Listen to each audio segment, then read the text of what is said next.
We begin tonight with President Biden and Vice President Harris making a push for their first big coordinated public effort to rally Americans around what they say is the first piece of business of their new administration, getting behind the $2 trillion COVID relief plan. Biden and Harris were out at it today. Biden fresh off that big town hall in Wisconsin last night. Harris on the Today Show this morning, and late today meeting with union leaders at the White House. What did you learn from Americans last night about what they want in this plan?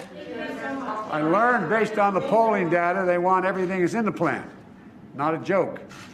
Everything is in the plan. I asked a rhetorical question.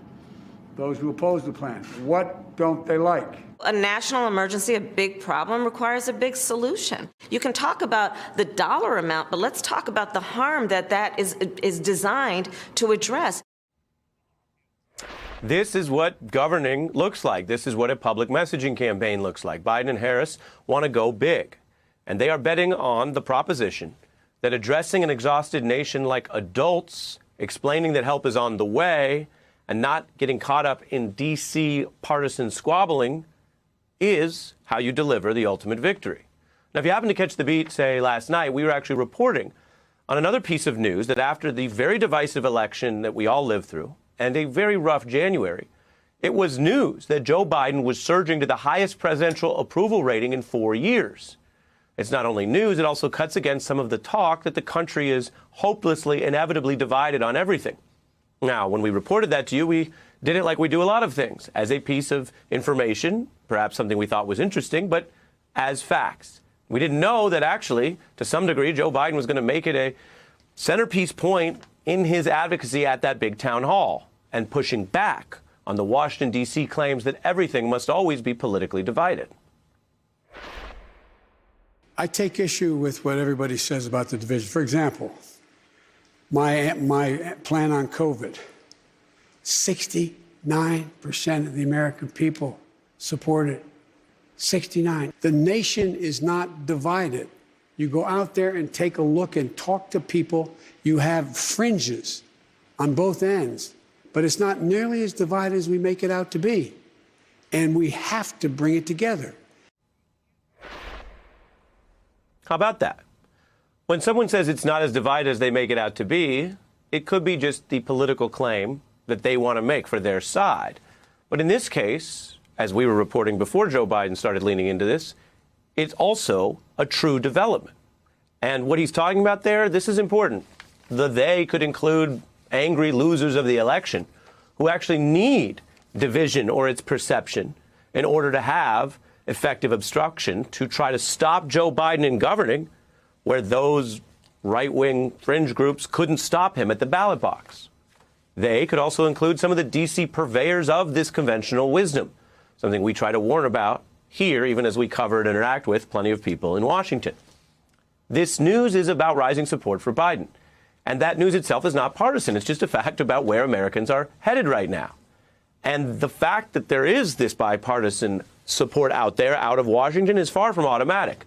After another recent bruising election, the new president, Donald Trump, had an approval rating at this similar point in his presidency, February 2017, at a measly and, yes, polarized 41%.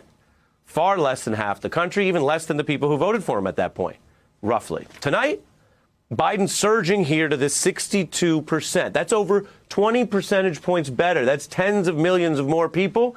And, of course, it's higher than anything Trump ever achieved in all 4 years. That's where the nation is.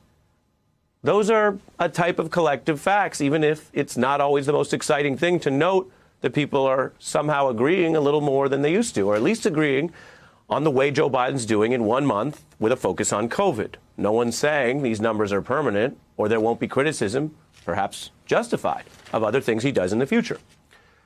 But the point here is there's a fight playing out within the Republican Party alongside this bad news for the Republican Party.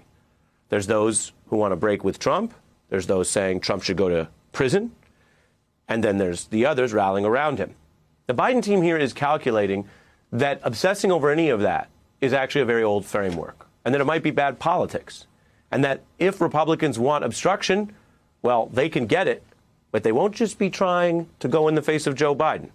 They will be going in the face of a rising number of independents, conservatives, and yes, registered Republicans who, as he said in the polling shows, actually want the federal government to do something about COVID and the attendant recession.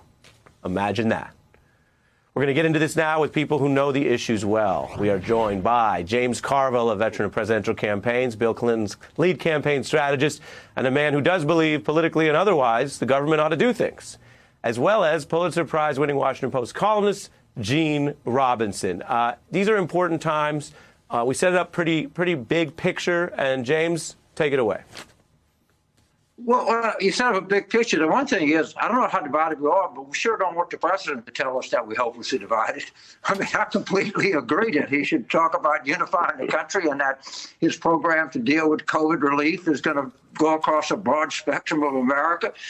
And, you know, he's right. He should be a little bit of a cheerleader. We're probably a little more divided than he would like, but the only way we're going to be more united if we have a president that tells us that we're more united. So I agree with the message in here, but I hope it's correct. I pray it's correct. But I don't think a good leader can stand up there and say, well, you know what, we hope it's divided. We're just going to ram this thing through at 50 votes plus the vice president and to heck with it. I don't think that's what people are looking for right now. And I think he's correctly surmised the situation.